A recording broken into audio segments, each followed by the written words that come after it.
Hello, and welcome to my presentation about the Lucas-Lehmer Primality test. I am Fred Farrand, and just an outline for the presentation.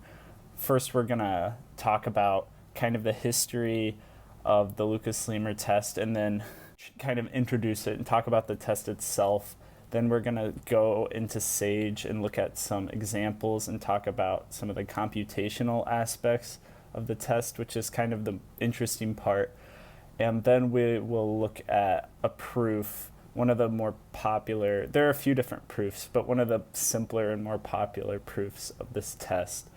So, as I'm sure we're all quite familiar, determining whether a number is prime or not is not always the most computationally easy thing to do. Of course, you can do things like trial division, but that gets slow very quickly as numbers get large and becomes very taxing. And so the Lucas-Lehmer primality test, it really is made to test a certain type of prime called a Mersenne prime. And this is a prime, we call these MP. So P is some prime. MP equals 2 to the P minus 1. This is what a Mersenne prime is. Well, it's a Mersenne number, I guess, because not every prime is going to give us a prime when it goes into this form. To give you an example of a Mersenne prime, M3 equals 2 to the 3 minus 1. So that is 8 minus 1, which is 7. So why do we care about primes of this form? Well, they relate to perfect numbers. There's a 1-to-1 correspondence between even perfect numbers and Mersenne primes. So that is one reason. But another reason is kind of because of this test that I'm about to talk about allows us to find really, really big primes. And so the list of Mersenne primes is not actually very big. We only know of 51 of these. So even though we only know 51 of these, if you look at a list of the largest primes that have ever been found, almost all of them are going to be Mersenne primes. And a lot of them are going to be Mersenne primes found using the Lucas-Lehmer test.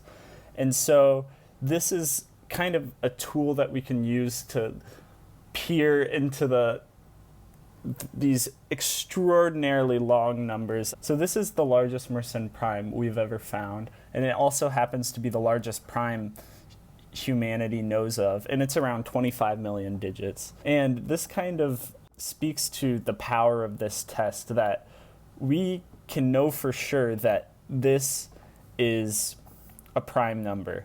And there's no other test that really is as efficient as the Lucas-Lehmer test. And although Mersenne primes, I mean, it's a small pool of candidates that could be prime, the efficiency of this test allows the numbers to get really big really quickly. And another really nice thing about the Lucas-Lehmer test that I want to emphasize in comparison to other primality tests is that unlike certain variants of the Fermat test, this concludes a number is prime with 100% accuracy with just one run of the algorithm, barring any sort of hardware errors, which do sometimes occur.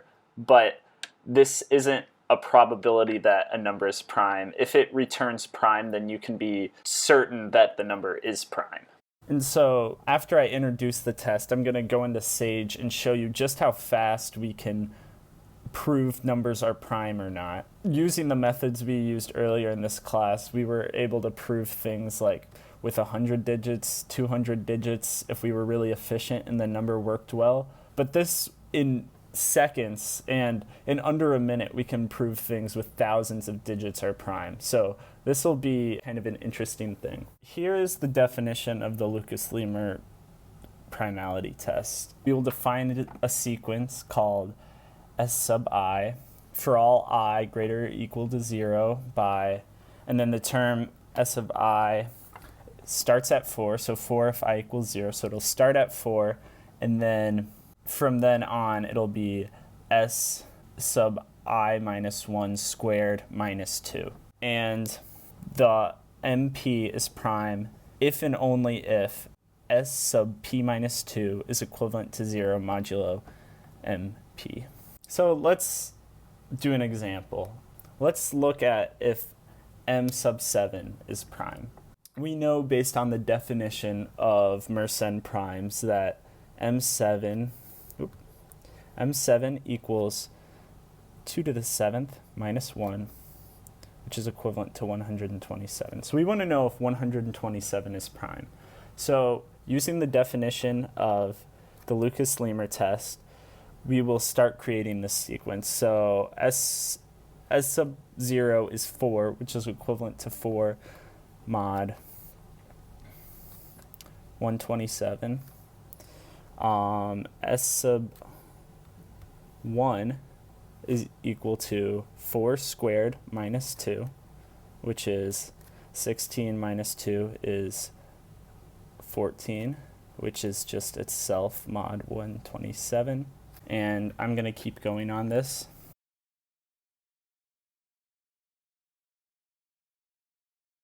So we see that if we continue at S sub 5, we get 111 squared minus 2, which is equivalent to 0 mod 127. So we can conclude that M of 7 is prime. And maybe you knew that, maybe you didn't. It's not a huge number, but let's go into Sage and look at maybe some bigger numbers that we certainly wouldn't be able to do by hand, but that this test allows a computer to calculate in just a few seconds. So I'm in Sage right now, and here I implemented the Lucas-Lehmer test, which, as you can see, takes, it depends how you count, I would say 4 lines of code. So it is very efficient. And so what's going on here? We're starting at S equals 4 mod 2 to the P minus 1, which is in line with the definition of the test. And then we are looping through this range and setting each S in this sequence equal to mod S squared minus 2. And we're doing that modulo 2 to the P minus 1. And returning if S equals 0, this will give us true, saying that the number is prime.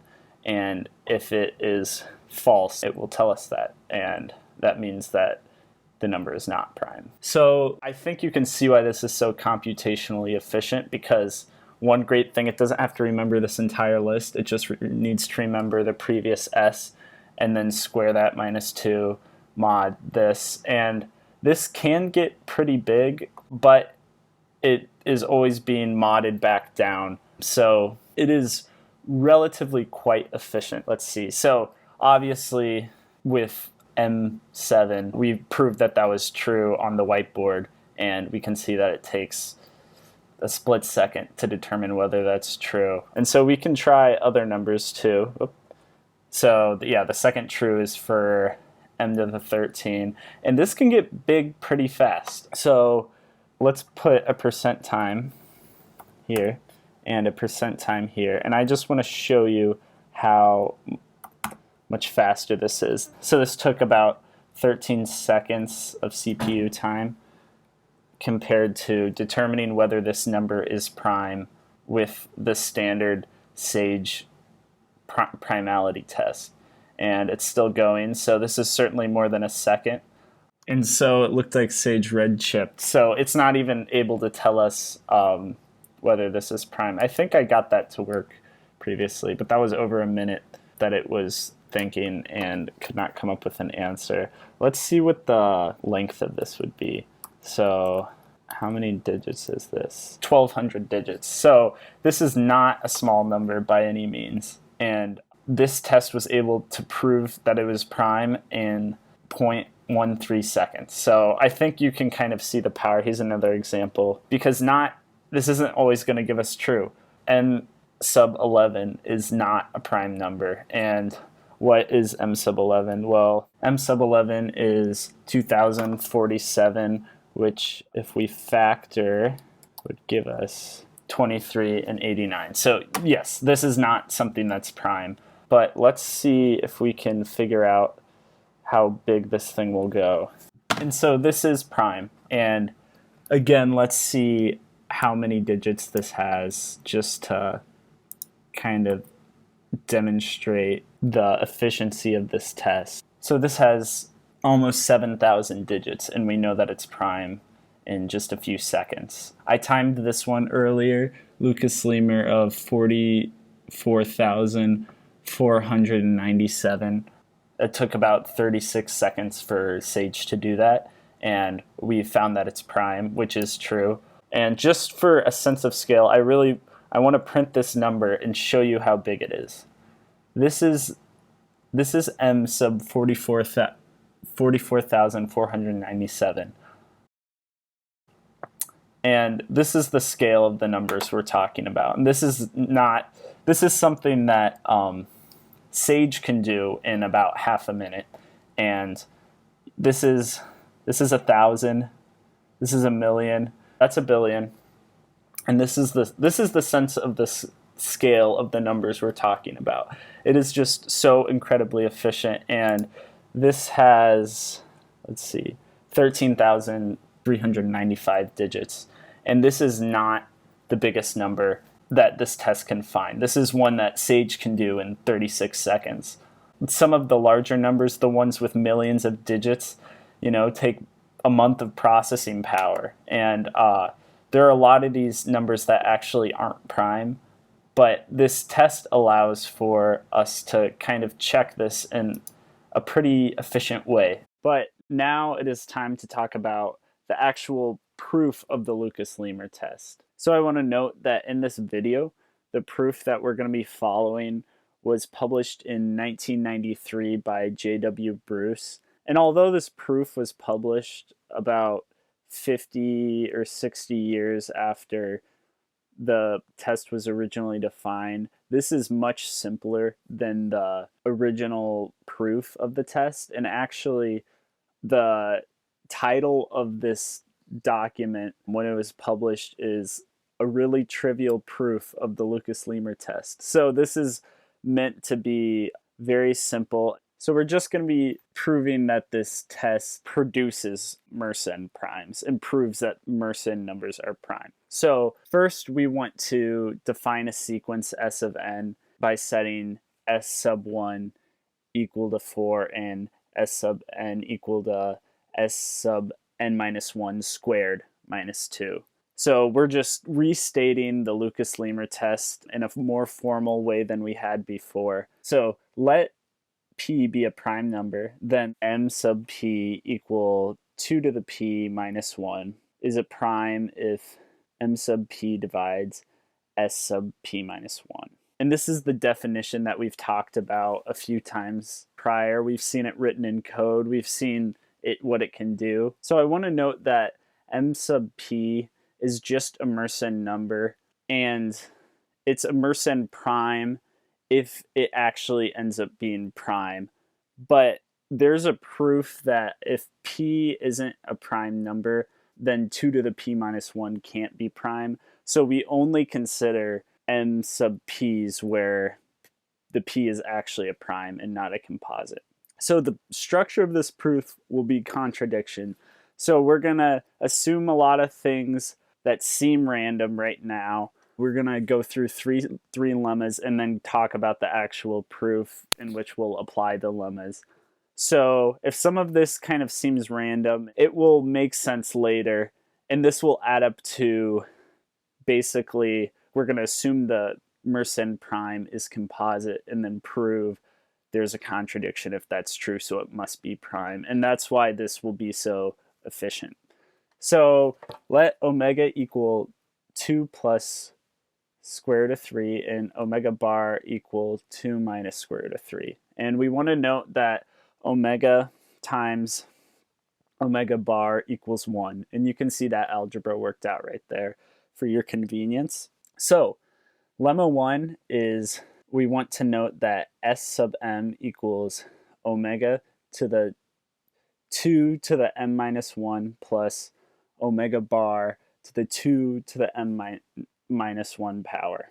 And this is just found by pure induction from the definition of the Lucas-Lehmer test. So moving on, it follows that if m sub p divides s sub p minus 1, then omega 2 to the p minus 2 plus omega bar 2 to the p minus 2 is equivalent to 0 mod mp. And so we just want to explicitly write this out because it's going to be important later. So writing this out, we get omega 2 to the p minus 2 plus omega bar 2 to the p minus 2 is equivalent to r times m sub p for r and z. And so that is an equivalent way to say mod p. So if r was 0, then we'd have the exact statement above, but if r was 1 or 2, we see that that would hold. Okay. So multiplying this identity by omega 2 to the p minus 2, we get omega 2 to the p minus 1 equals r times mp times omega 2 to the p minus 2 minus 1. Then we want to square omega 2 to the p, and we get this equality right here. And so these are things that seem kind of random right now, but we're going to refer back to them. And I just wanted to show where we're getting these things from. And so right now, this is where we're going to want to assume that m sub p is composite, which we will contradict later in the proof, but we're assuming it right now. And we also want to choose a prime divisor q with q squared is less than m sub p. And that's going to be an important part of the contradiction later. And note that we don't want q to equal 2, but as long as we have that restriction, everything should work. So lemma 2, and these are going to be results from group theory, which we've kind of touched on in this course. So these should be things that are familiar. So let X be a set with a binary operation which is associative and has an identity. Then the set X star of invertible elements in X forms a group. And so the binary operation in this case later in the proof will be like addition or multiplication. But to prove this, we want to notice that 1 is in X star. And so X star is a non-empty set. And we want to show that X star is closed under this binary operation. So we want to consider the elements X sub 1 and X sub 2 with the inverses X sub 1 to the negative 1 and X sub 2 to the negative 1 respectively. And we can see that X sub 1, X sub 2 has the inverse X sub 1 to the negative 1 and X sub 2 to the negative 2. And finally, lemma 3, if G is a finite group, then the order of an element is at most the order of the group. So if X is in G and X to the R equals 1, then the order of X divides R. So this is just saying that the order of the group is the number of elements in the group, and the order of omega is the smallest positive integer R such that omega to the R equals 1. And so like if omega to the R equals 1, then the period of omega divides R. So to prove this, consider a group that has 3 elements, A, B, and 1. And if A doesn't equal A times A, or A times A times A, or A times A times A times A, then there's 4 elements right there. And that is a contradiction since the order of the group is 3. So the order of the group must be less than 3. So now to get to the actual proof, and we're going to be referring to those lemmas later, but just a reminder, this is going to be a contradiction that we're trying to reach. So that is, everything is in service of that. So let Z sub Q denote the set of integers modulo Q, and X denote the set A plus B square root of 3, such that A and B are in Z sub Q. So we're going to define 2 binary operations on X, and these are going to be addition, multiplication, and we're defining these in the normal manner, nothing weird with addition and multiplication in this case. So for multiplication, we're going to want to choose the representatives in z square root of 3 of our elements of x and then compute the product. So that's written out right here. And we want to reduce those to coefficients modulo q. And so we see that we have a commutative group in the case of addition and an associative and commutative group in the case of multiplication with the identity 1. Now let's let x star denote the group of invertible elements of x with respect to multiplication. From lemma 2, we see that this is a group. And so just a reminder, I rewrote lemma 2 right here. So let x be a set with a binary operation which is associative and has an identity. And let x star be the set of invertible elements of x. Then the set x star of invertible elements of x forms a group. And so, yeah, just going back, we see that addition is commutative, multiplication is associative and commutative, and then by lemma 2, we're just noting that x star is a group. And then from lemma 3, we see that the order of any element of x star is at most q squared minus 1, since x star contains at least one non-invertible element, namely 0. So the square of the group minus 1 for the 0, and that lemma 3 is written out right here. If G is a finite group, then the order of an element is at most the order of the group. If X is in G, then X to the R equals 1. Then the order of X divides R. Okay, and here on this slide is where we're going to reach the contradiction. So consider omega equals 2 plus the square root of 3 as an element of x. And I think you will start to recognize why we did all those calculations at the beginning. So since q divides mp, because we are assuming that mp is composite, we see that r times mp times omega to the 2 to the p minus 1, when viewed as an element of x, is 0. Because q is dividing mp. So from before, these are the calculations we made around lemma 1, and all we're doing is noting that that huge term of all those variables is just equal to 0. So we find that omega to the 2 to the p minus 1 is equal to negative 1, and omega to the 2 to the p is equal to 1. So omega is in x star and has an order of 2p. And by lemma 3, the order of omega divides 2 to the p. And if we go back a slide and look at what lemma 3 says, we see that if there's x to the r equals 1, then the order of x divides r. And we're just applying that here. So since omega to the 2 to the p equals 1, we see that the order of omega divides 2 to the p.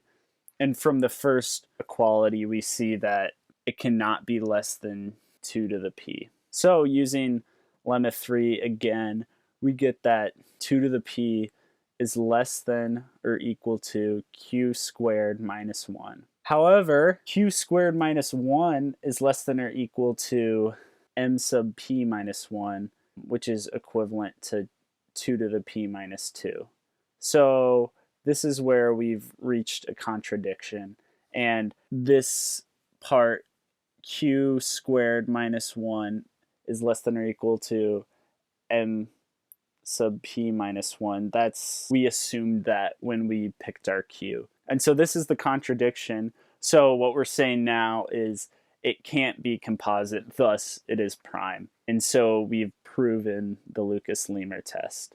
So now we've seen the definition of the test. We've looked at applications of it. We wrote the test ourselves, tested some pretty large numbers and confirmed that they were prime. And we looked at the proof of the test, went through it. So now to wrap up, I kind of want to talk about where the test is now and kind of why I was so interested in making it the topic of my video. So to reiterate, Lucas first developed this primality test in 1856, which he improved upon it in 1878. And Derek Henry Lehmer subsequently improved it even further in the 1930s, and that's why we have the Lucas-Lehmer test. The proof we went through together was in 1993 by Bruce. And so in 1996, we had GIMPs. So what does GIMPs stand for? GIMPs stands for Great Internet Mersenne Prime Search. This is a massive parallel computing project where volunteers donate their excess computational power to devote to checking whether certain Mersenne numbers are prime. And actually, this is one of the biggest reasons why we found so many huge Mersenne primes, because this group of volunteers, which you can sign up your own computer and donate your excess computing time to helping this project, they're constantly running and checking for these Mersenne numbers. And so the last Mersenne prime that was discovered was on December 7th, 2018. And this was M sub 82589,933. And this is the largest prime number we know of. As of April 11th, 2021, all exponents below 102 million have been tested at least once. So this project has made a ton of progress in discovering these Mersenne primes. And so if this is something that interests you, you can certainly get involved. But this is something that's ongoing even today. As of recording this date is less than a month ago. So this is all happening right now. And there are other parallel computing projects that test for different types of numbers. But this is certainly the one that has been able to discover these really, really huge, glamorous, million-digit long prime numbers. But that is all I have to say about the Lucas-Lehmer Primality test and Mersenne prime. So thank you for watching, and I hope you learned something.